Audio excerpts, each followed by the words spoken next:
It started innocently enough, as most conflicts do. For years, I'd lived peacefully at the edge of a private lake nestled in a gated community.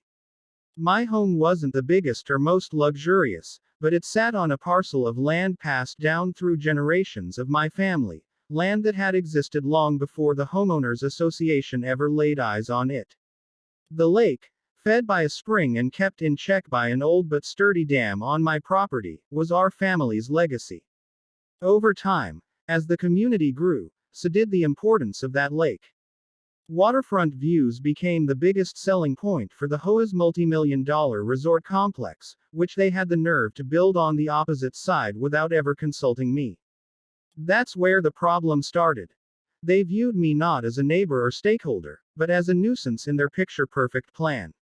Years back, I built a small wooden bridge across the narrowest point of the lake. Nothing fancy, just a charming arch made of cedar, stained and sealed to withstand the seasons. It connected a little island where I kept a few benches and an old fishing shack. My kids used to fish off that bridge, and even now, I enjoyed sitting out there with a book and a thermos of coffee. It wasn't on their land, it wasn't blocking any access, and it had stood there for nearly a decade without complaint. But that changed when the HOA changed leadership. A new board president, a smug man named Franklin T.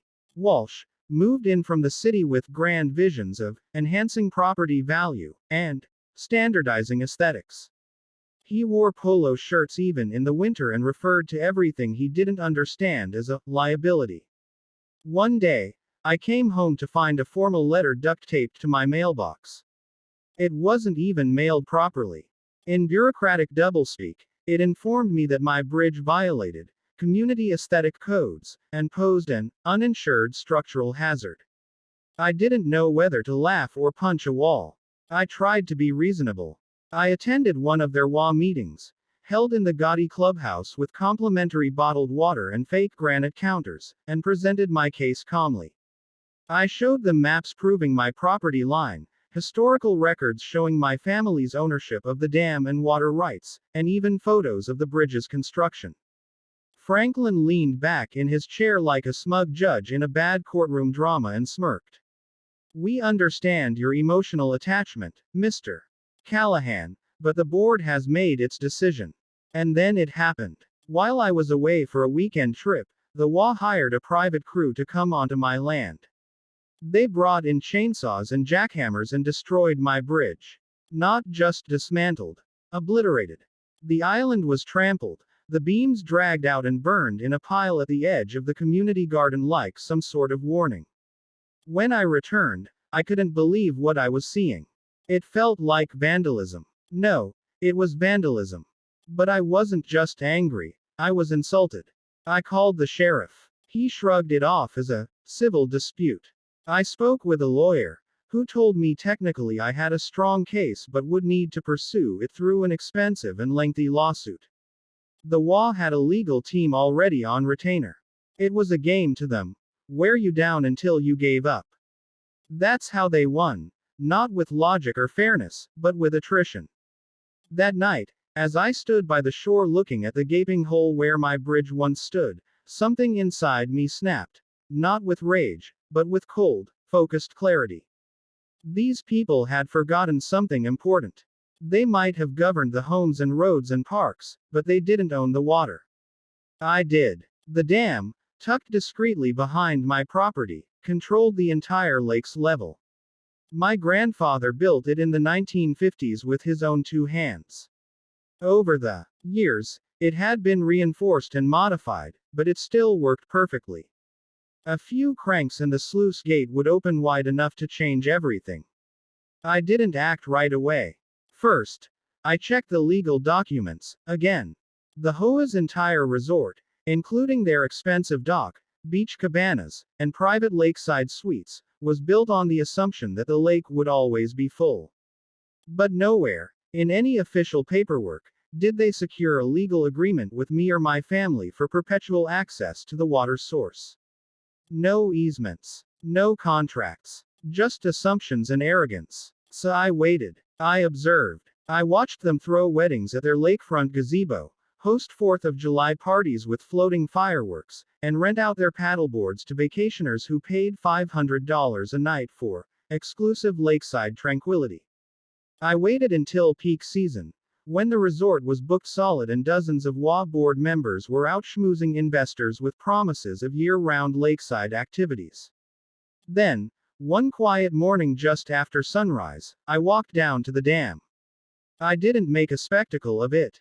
No speeches. No social media posts. Just an old man with a wrench and a sense of justice. I loosened the retaining bolts, turned the main crank, and opened the gate halfway. The water didn't rush out like a tidal wave, it drained steadily, methodically. By sunset, the dock was dry. By the next morning, the waterline had receded more than 6 feet, leaving the resort's lakeside amenities stranded in the mud. Dead fish littered the cracked banks. Paddle boats lay on their sides like abandoned toys. Panicked guests demanded refunds. The HOA's phone lines were jammed with angry calls. And I just sat back in my rocking chair, sipping coffee, watching the chaos unfold. That was only the beginning. Sure. Here's an expanded version of part 2 of your story in approximately 1,000 words, continuing the dramatic tone and narrative style you're aiming for. When the bulldozer rolled onto my property that crisp Monday morning, I thought it was a mistake. No warning, no letter, not even a courtesy knock. Just the roar of machinery and the crack of wood as the bridge I'd lovingly constructed, plank by plank over 3 years, was torn apart like it was junk. I stood there, in disbelief, mouth dry, fists clenched, as my sanctuary crumbled under the orders of the HOA president, Mark Travers. He didn't even get out of his truck. Just sat there, sunglasses on, like some kind of dictator surveying conquered land. I walked up to him, demanded an explanation. He rolled his window down 3 inches and muttered something about unauthorized construction on shared waterway property. Then he handed me a copy of some obscure bylaw and drove off before I could read past the second line. I should have expected it. The moment they approved the resort project on the north end of the lake, $4 million of vacation rentals and an exclusive clubhouse, the HOA turned predatory. They'd tried to buy me out a dozen times. Each time I told them the same thing. This land was my family's, and I wasn't going anywhere. The bridge was more than wood and nails. It was my connection to the island where my wife and I had planted trees, camped, and even buried our old dog under the biggest oak. The HOA called it an eyesore. I called it mine. But now it was gone. I walked back to the dam that afternoon. It was quiet there, as it always was. The dam had been built by my grandfather back in the 60s, an earthen and concrete hybrid that held back the waters of the lake and funneled them downstream through a spillway that I controlled with a simple lever system. No one but me knew how it worked. The blueprints were long gone, and I'd spent the last 20 years maintaining it. Reinforcing it, understanding every inch of its mechanics. Legally, the dam and the land it sat on were mine. Fully deeded, independently surveyed, and notarized. The HOA couldn't touch it. They knew this, which is why they'd tried every trick in the book to bully me into ceding control. They sent letters claiming environmental violations. Hired inspectors to harass me. Even sent a lawyer once, who left 5 minutes later when I handed him the deed and a trespassing notice.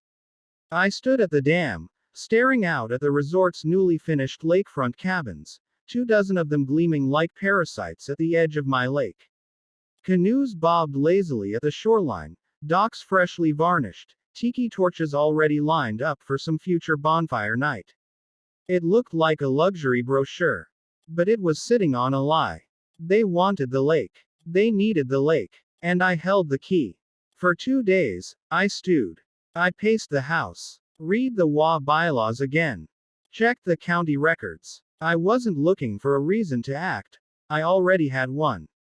I was just making sure there'd be no legal way to stop me once I did. On the 3rd morning, I drove to town, bought 2 new padlocks for the dam control shed, filled up 5 jerry cans of diesel, and stocked up on coffee. I was going to be busy. That night, I opened the gates. Not all at once. I'm not reckless. I opened the first spillway to about 30%. The water level dropped 2 inches overnight. By morning, the far dock at the resort was dry. I watched from my kayak as some maintenance guy scratched his head, confused. Probably thought it was a drought. The HOA sent me a letter that afternoon. It was polite, at first. Something about noticing unusual water levels, and a request for coordination regarding lake management. I ignored it. I opened the second gate the next night. Now the canoes rested on mud. They came in person the third day. Mark Travers again, this time with 2 others in suits. They called from the other side of my locked gate. I let them sweat for 20 minutes before walking down. Mark tried to smile, to play nice. Let's be reasonable, he said. I said nothing. Just handed him the envelope I'd prepared. Inside were copies of the deed, photographs of the dam before and after reinforcement, water rights documents from 1972, and an email I'd obtained showing the HOA's plan to rezone the southern half of the lakefront for exclusive resort access. They didn't just want me gone. They wanted to turn my side of the lake into a parking lot. I gave them a choice. Rebuild my bridge, replace every tree and stone they'd damaged, and sign an agreement acknowledging my full and permanent rights to the dam and surrounding 50 acres, or I'd drain the lake entirely. Mark tried to laugh, said I was bluffing. So I opened the final gate. The sound of rushing water filled the canyon below like a freight train. That evening, I sat on the dam with a cup of coffee and watched as their precious waterfront vanished. By morning, the lakefront cabins overlooked a swamp. Fish flopped in the muck. Algae bloomed where clean water used to be. Tourists began canceling reservations. One family packed up in the middle of the night and left tire tracks in the dried up boat ramp. They sent lawyers this time. Real ones. I let them in, served them coffee, and walked them through every document. They left an hour later, muttering. Within a week, the resort shut down operations. The pool turned green. The bar closed. The HOA board held an emergency vote to remove Mark Travers. I watched the announcement on a livestream while sipping whiskey. 2 weeks later, they came back, hat in hand. They offered to rebuild the bridge, restore the island, and pay a year's worth of taxes on my land. They wanted peace. I told them to start with the bridge. When I see nails going into fresh timber, maybe I'd consider letting the water return. Maybe. But not before I made sure every tree on the island was replanted, the trail restored, and a 6-foot fence built between my land and their resort, with signs that read, "Private property. Trespassers will be prosecuted." Because this wasn't just about a bridge anymore. It was about respect.